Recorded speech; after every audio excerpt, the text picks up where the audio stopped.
জান্নাতে থাকবে নিরবচ্ছিন্ন আলো, যেখানে চন্দ্র সূর্য নেই, রাত দিন নেই, সূর্যের তাপ নেই। মহান আল্লাহ বলেন, সেখানে তুমি পিপাসার্ত হবে না এবং রৌদ্রক্লিষ্টিও হবে না। সেখানে তারা সুসজ্জিত আসনে হেলান দিয়ে বসবে। তারা সেখানে রৌদ্রতাপ অথবা অতিশয় শীত বোধ করবে। প্রয়োজনে হয়তো দরজা বা পর্দা লাগিয়ে অন্ধকার করা যাবে। অবশ্য বিশেষ জ্যোতি দ্বারা সকাল সন্ধ্যা চেনার অন্য ব্যবস্থা থাকবে। জান্নাত সুগন্ধময় জায়গা। তার সুগন্ধ কেবল ভিতরেই নয়, বরং তার বাইরে বহু দূরবর্তী স্থান থেকে পাওয়া যাবে। কত দূরবর্তী জায়গা থেকে পাওয়া যাবে তার উল্লেখ কতিপয় হাদিসে এসেছে। রাসূলুল্লাহ সাল্লাল্লাহু আলাইহি ওয়াসাল্লাম বলেছেন, 2 প্রকার জাহান্নামী আমি এখন পর্যন্ত প্রত্যক্ষ করিনি, অর্থাৎ পরে তাদের আবির্ভাব ঘটবে।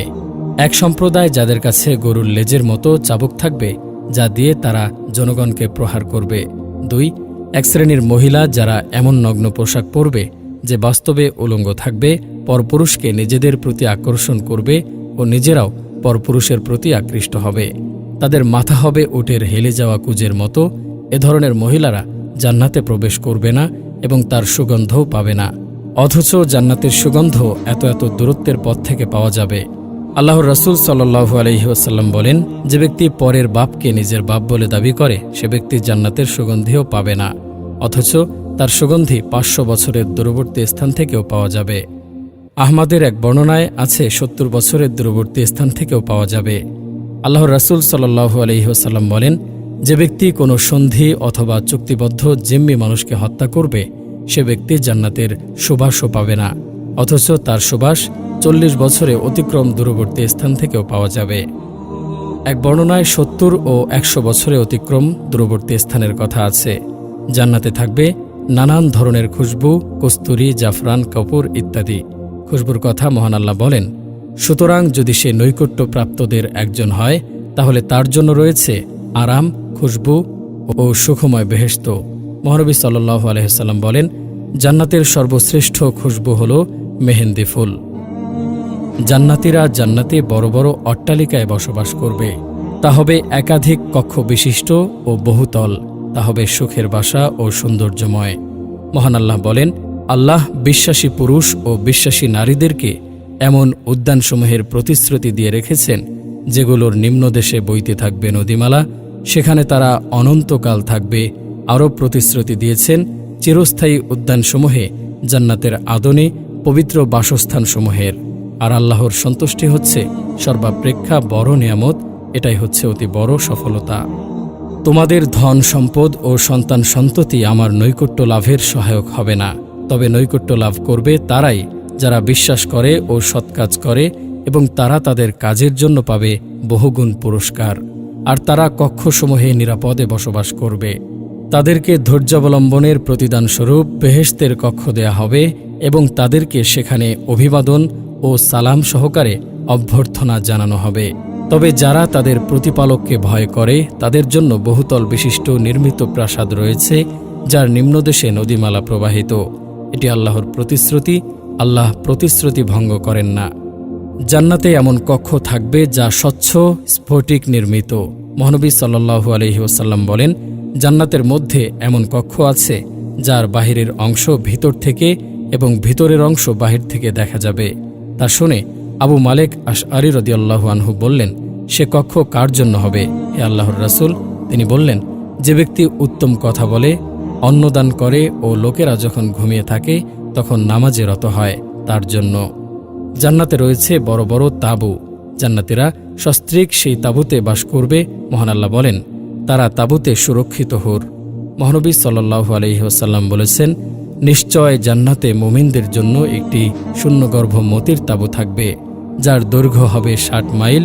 এর মধ্যে মুমিনদের জন্য একাধিক স্ত্রী থাকবে, যাদের সকলের সাথে মুমিন সহবাস করবে, কিন্তু তাদের কেউ কাউকে দেখতে পাবে না। এই তাঁবু হবে একটি মতির। সে মতি কত বিশাল যে তার ভিতরের জায়গা হবে 60 মাইল। জান্নাতে বিশেষ কিছু লোকের জন্য বিশেষ ধরনের অট্টালিকা থাকবে, যেমন মা খাদিজা রাদিয়াল্লাহু তাআলা আনহার জন্য থাকবে বংশনির্মিত প্রাসাদ। অবশ্য সে বংশ বা বাস হবে মণিমুক্তার। আল্লাহর রাসূল সাল্লাল্লাহু আলাইহি ওয়াসাল্লাম জিবরিলের পক্ষ থেকে খাদিজা রাদিয়াল্লাহু তাআলা আনহাকে জান্নাতে তার জন্য মুক্তার বাস বা ফাফা মুক্তা নির্মিত একটি অট্টালিকার সুসংবাদ দান করেছেন। যেখানে কোনো হট্টগোল ও ক্লান্তি থাকবে না। জান্নাতে ওমর রাদিয়াল্লাহু আনহু এর প্রাসাদ মহানবী সাল্লাল্লাহু আলাইহি ওয়াসাল্লাম দর্শন করেছেন। জান্নাতে অতিরিক্ত ঘর নির্মাণ করার জন্য কিছু অতিরিক্ত কাজ করতে হয়। যেমন রাসূলুল্লাহ সাল্লাল্লাহু আলাইহি ওয়াসাল্লাম বলেন, যে কোনো মুসলিম ব্যক্তি আল্লাহর সন্তুষ্টি অর্জনের জন্য প্রত্যহ ফরজ নামাজ ছাড়া 12 রাকাত সুন্নাত নামাজ পড়ে, আল্লাহ তার জন্য জান্নাতের মধ্যে একটি গৃহ নির্মাণ করেন, অথবা তার জন্য জান্নাতে একটি গৃহ নির্মাণ করা হয়। আল্লাহর রাসূল সাল্লাল্লাহু আলাইহি ওয়াসাল্লাম বলেছেন, যে ব্যক্তি কাতারের মাঝে কোনো ফাঁক বন্ধ করে, আল্লাহ তার বিনিময়ে তাকে একটি মর্যাদায় উন্নীত করেন এবং তার জন্য জান্নাতে এক গৃহ নির্মাণ করেন। নবী সাল্লাল্লাহু আলাইহি ওয়াসাল্লাম বলেন, যে ব্যক্তি কুল হুয়াল্লাহু আহাদ শেষ পর্যন্ত 10 বার পাঠ করবে, আল্লাহ সেই ব্যক্তির জন্য জান্নাতে একটি মহল নির্মাণ করবেন। রাসূলুল্লাহ সাল্লাল্লাহু আলাইহি ওয়াসাল্লাম বলেন, যখন কোনো বান্দার সন্তান মারা যায়, তখন মহান আল্লাহ স্বীয় ফেরেশতাদেরকে বলেন, তোমরা আমার বান্দার সন্তানের জীবন হনন করেছ কি? তারা বলেন, হ্যাঁ। তিনি বলেন, তোমরা তার হৃদয়ের ফলকে হনন করেছ কি? তারা বলেন, হ্যাঁ। তিনি বলেন, সে সময় আমার বান্দা কি বলেছে? তারা বলে, সে আপনার হামদ প্রশংসা করেছে ও ইন্না লিল্লাহি ওয়া ইন্না ইলাইহি রাজিউন, অর্থাৎ আমরা তোমার এবং তোমার কাছেই অবশ্যই ফিরে যাব পাঠ করেছে। মহান আল্লাহ বলেন, আমার সন্তানহারা বান্দার জন্য জান্নাতের মধ্যে একটি গৃহ নির্মাণ করো আর তার নাম রাখো বাইতুল হামদ, প্রশংসা ভবন। আল্লাহর রাসূল সাল্লাল্লাহু আলাইহি ওয়াসাল্লাম বলেছেন, অন্যায়ের সপক্ষে থেকে যে ব্যক্তি তর্ক পরিহার করে, তার জন্য জান্নাতের পার্শ্বদেশে এক গৃহ নির্মাণ করা হয়। ন্যায়ের সপক্ষে থেকেও যে ব্যক্তি তর্ক পরিহার করে, তার জন্য জান্নাতের মধ্যস্থলে এক গৃহ নির্মাণ করা হয়। আর যে ব্যক্তি তার চরিত্রকে সুন্দর করে, তার জন্য জান্নাতের উপরিভাগে এক গৃহ নির্মাণ করা হয়। নবী সাল্লাল্লাহু আলাইহি ওয়াসাল্লাম বলেন, যে ব্যক্তি আল্লাহর সন্তুষ্টি লাভের উদ্দেশ্যে একটি মসজিদ নির্মাণ করে দেয়, আল্লাহ তার জন্য বেহেশতে একটি ঘর বানিয়ে দেন। জান্নাতে থাকবে নিরবচ্ছিন্ন আলো, যেখানে চন্দ্র সূর্য নেই, রাত দিন নেই, সূর্যের তাপ নেই। মহান আল্লাহ বলেন, সেখানে তুমি পিপাসার্ত হবে না এবং রৌদ্রক্লিষ্টিও হবে না। সেখানে তারা সুসজ্জিত আসনে হেলান দিয়ে বসবে। তারা সেখানে রৌদ্রতাপ অথবা অতিশয় শীত বোধ করবে। প্রয়োজনে হয়তো দরজা বা পর্দা লাগিয়ে অন্ধকার করা যাবে। অবশ্য বিশেষ জ্যোতি দ্বারা সকাল সন্ধ্যা চেনার অন্য ব্যবস্থা থাকবে। জান্নাত সুগন্ধময় জায়গা, তার সুগন্ধ কেবল ভিতরেই নয়, বরং তার বাইরে বহু দূরবর্তী স্থান থেকে পাওয়া যাবে। কত দূরবর্তী জায়গা থেকে পাওয়া যাবে তার উল্লেখ কতিপয় হাদিসে এসেছে। প্রিয় দর্শক, আমাদের ভিডিওগুলি কেমন লাগে তা অবশ্যই কমেন্ট করে জানাবেন। নিয়মিত ইসলামিক ভিডিও পেতে পরিণতি চ্যানেলের সঙ্গে থাকুন। সবাই ভালো থাকবেন, সুস্থ থাকবেন। আসসালামু আলাইকুম।